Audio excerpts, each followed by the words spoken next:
নমস্কাৰ টাইম 60 অসমলৈ আপোনালোক সকলোকে স্বাগতম জনাইছোঁ।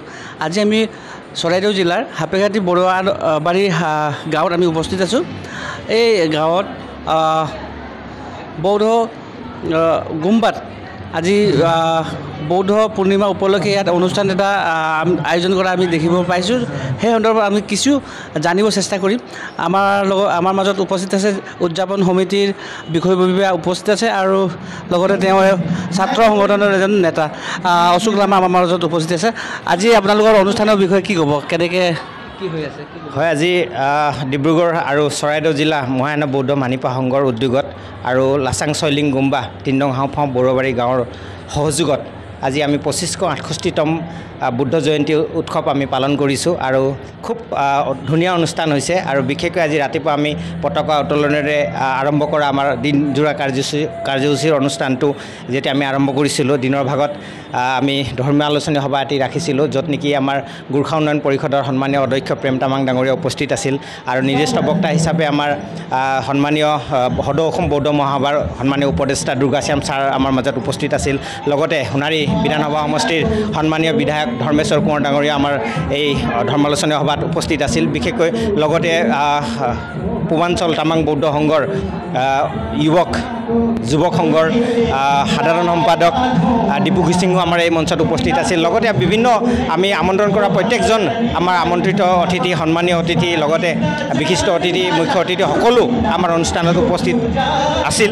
আৰু বৰ্তমান আমাৰ সাংস্কৃতিক অনুষ্ঠান চলি আছে।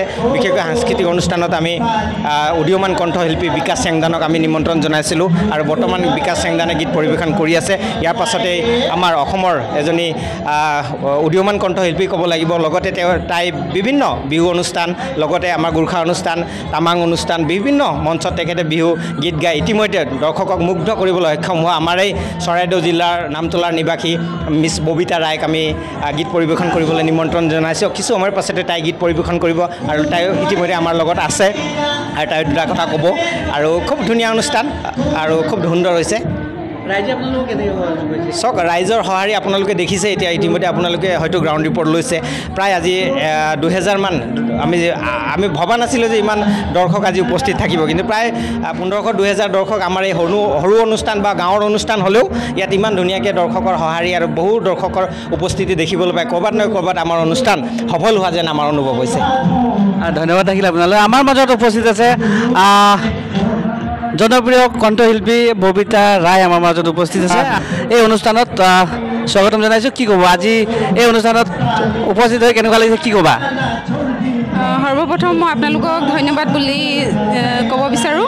আৰু আজি ফাৰ্ষ্ট টাইম আহিছোঁ মই ইয়াত আৰু দেখিছোঁ মানে আজি যিহেতু বুদ্ধ পূৰ্ণিমা উপলক্ষে ইয়াত সৰু সুৰা প্ৰগ্ৰেম এটা থোৱা হৈছিলে, আমাৰ চলি আছে আৰু হ'লেও সৰু সুৰা হ'লেও গাঁৱৰ ভিতৰত হ'লেও বহুত ধুনীয়া মানে মানুহখিনি গেডাৰিং বহুত ভাল। আৰু চাওঁ আগত কি হয়। এতিয়া মানে অনুষ্ঠান এতিয়া ষ্টাৰ্ট হোৱা নাই মোৰ, এটা হ'ব। তাৰপিছত আমি মাজতে দেখিছোঁ তোমাৰ বিভিন্ন এলবাম আমি দেখিব পাইছোঁ। এতিয়া নতুন প্ৰস্তুতি কিবা আছে নেকি, কি ক'বা দৰ্শকক? কি কৈছে? নতুন কিবা তোমাৰ ভিডিঅ' আপকামিং আছে নেকি কিবা? নতুনকৈতো এতিয়া দিয়া নাই, মানে এতিয়া ৰেকৰ্ডিং হৈ আছে। এতিয়া ৰিলিজ আৰু কেইমাহমানৰ পিছত ৰিলিজটো দিম। এতিয়ালৈকে দিয়া নাই, আগতে দিয়া হৈছে। আমি দেখিব পাইছিলোঁ তোমাৰ বিশেষকৈ যি অনুষ্ঠানসমূহত কিন্তু দৰ্শকৰ একদম মানে ভিৰ থাকে। আকৌ আজি কেনেকুৱা লাগিছে, ৰাইজে তোমাক কেনেকৈ আঁকোৱালি ল'ব, কি ক'বা? এতিয়ালৈকেতো চাওক একো ক'ব পৰা নাই আৰু গেডাৰিংটো বহুত ধুনীয়া আছে।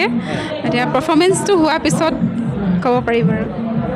ঠিক আছে, তোমালৈ শুভেচ্ছা থাকিল। এয়া আমাৰ মাজত আছিল জনপ্ৰিয় কণ্ঠশিল্পী ববিতা ৰায়। আমি সমূহ দৰ্শকবৃন্দক আমি এতিয়া বিদায় দিব বিচাৰিছোঁ। পৰৱৰ্তী সময়ত আমি বিভিন্ন প্ৰকাৰৰ বাতৰিসমূহ আপোনালোকৰ মাজত আনিবলৈ চেষ্টা কৰিম। চাই থাকিব টাইম 60 অসম।